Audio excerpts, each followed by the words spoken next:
God of war 2 कहानी की शुरुआत।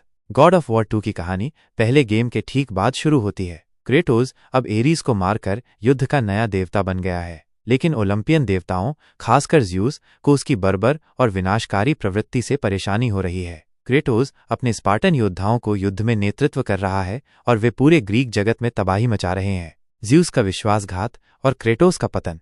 ज़्यूस क्रेटोस की बढ़ती शक्ति और नियंत्रण से भयभीत होकर उसे रोकने का फैसला करता है। ज़्यूस क्रेटोस को रोड्स शहर में हमला करने के लिए उकसाता है। जब क्रेटोस रोड्स में तबाही मचा रहा होता है तो ज़्यूस एक विशालकाय बाज के रूप में प्रकट होता है और क्रेटोस की शक्ति को उससे छीन लेता है, उसे एक साधारण नश्वर बना देता है। ज़्यूस फिर उसे एक तलवार से मार देता है, जिससे क्रेटोस अंडरवर्ल्ड में गिर जाता है।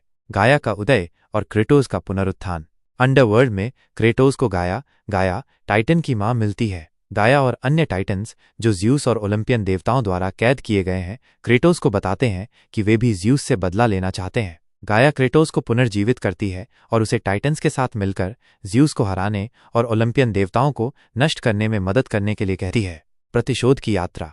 क्रेटोस गाया की मदद से अंडरवर्ल्ड से बाहर निकलता है और अपनी शक्ति वापस पाने और ज़्यूस से बदला लेने के लिए एक खतरनाक यात्रा पर निकल पड़ता है। इस यात्रा में उसे कई शक्तिशाली दुश्मनों और पौराणिक जीवों का सामना करना पड़ता है, जिनमें टाइफन, थिसियस, पेर्सियस, इकारस, यूरियल और लॉकेसिस जैसे पात्र शामिल हैं। सिस्टर्स ऑफ फेट और समय यात्रा।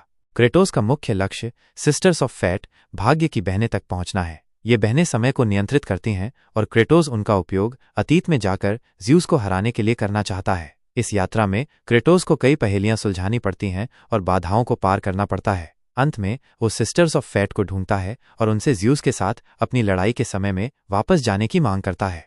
ओलिम्पस पर हमला और निर्णायक युद्ध। सिस्टर्स ऑफ फेट के खिलाफ एक भीषण युद्ध के बाद क्रेटोस उन्हें हरा देता है और समय यात्रा करने की शक्ति प्राप्त कर लेता है। वो उस समय में वापस जाता है जब ज़्यूस ने उसे रोड्स में धोखा दिया था। क्रेटोस अतीत के ज़्यूस पर हमला करता है, लेकिन ज़्यूस बहुत शक्तिशाली साबित होता है। टाइटन का पुनरुत्थान और भविष्य के बीज।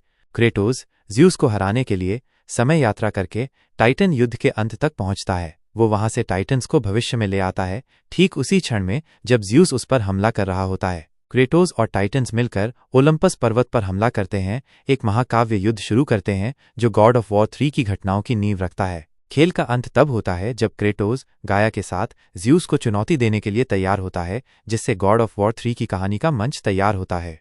संक्षेप में, गॉड ऑफ वॉर 2 क्रेटोस के प्रतिशोध, विश्वासघात और शक्तिशाली देवताओं को चुनौती देने की उसकी अदम्य इच्छा की कहानी है। यह खेल गॉड ऑफ वॉर श्रृंखला में एक महत्वपूर्ण कड़ी है जो क्रेटोस को उसके सबसे बड़े दुश्मन ज़्यूस के साथ निर्णायक संघर्ष की ओर ले जाती है।